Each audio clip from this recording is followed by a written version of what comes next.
When a piece of food bypasses the throat's protections and wedges firmly into the airway, you are looking at an immediate medical emergency. This cross-section diagram shows exactly how that structural failure happens. Every time we swallow, a small cartilage flap called the epiglottis is supposed to close off our lungs, directing food into the stomach. But if a person inhales sharply while eating, that flap fails to close, and a solid object drops straight into the trachea.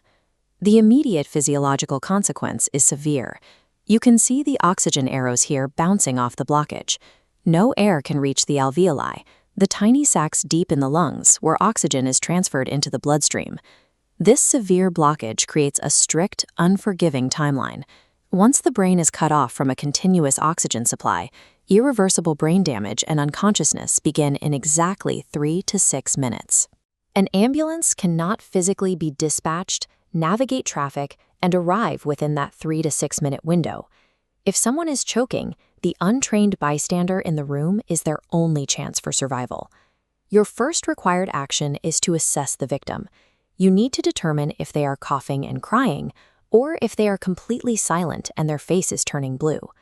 The golden rule for partial blockages is simple. If the person can still forcefully cough or make sound, air is still moving. Your only job is to encourage them to keep coughing. Do not interfere physically. If the victim is a baby under 1 year old who cannot breathe or cry, you must use the infant protocol. This requires a very specific body position. First, place the baby face down along your forearm, ensuring their head is positioned lower than their chest. Using the heel of your free hand, deliver 5 firm back blows straight between their shoulder blades. If the object doesn't come out, flip the infant face up, keeping their head supported and lower than their body. Place 2 fingers perfectly in the center of the chest, just below the nipple line, and apply 5 rapid chest thrusts. You must never perform abdominal thrusts, the Heimlich Maneuver, on an infant.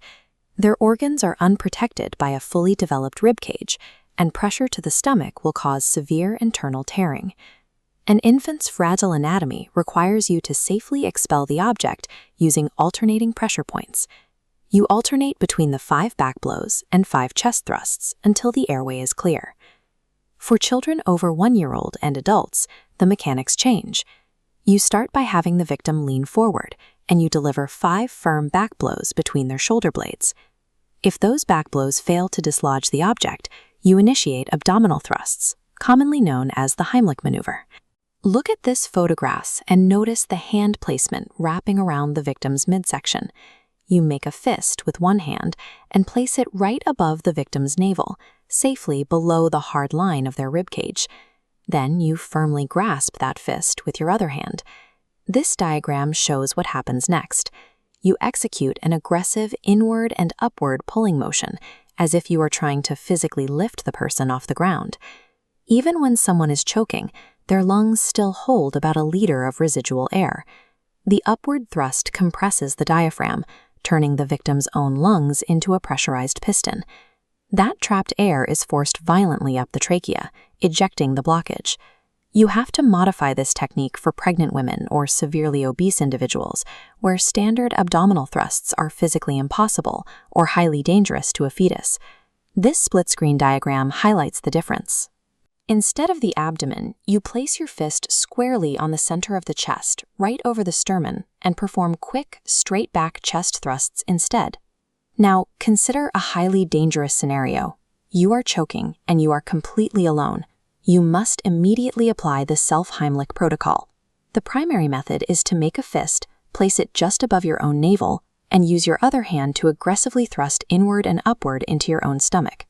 If you lack the arm strength to generate enough force, use leverage. In this video, the person is forcefully throwing their upper body weight downward, so their abdomen repeatedly strikes the back edge of a sturdy chair. A table edge or railing works exactly the same way.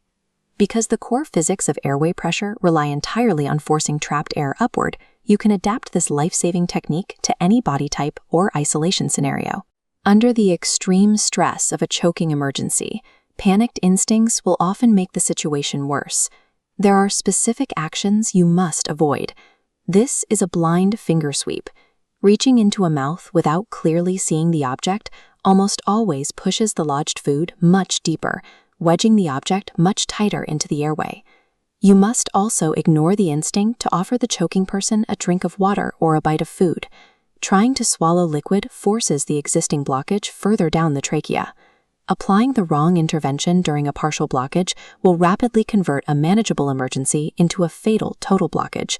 You must stick to the proven physical protocols. Once the object is successfully ejected and the victim resumes breathing, take them to the nearest emergency department immediately for a full evaluation. The aggressive force required to clear an airway often leaves hidden damage.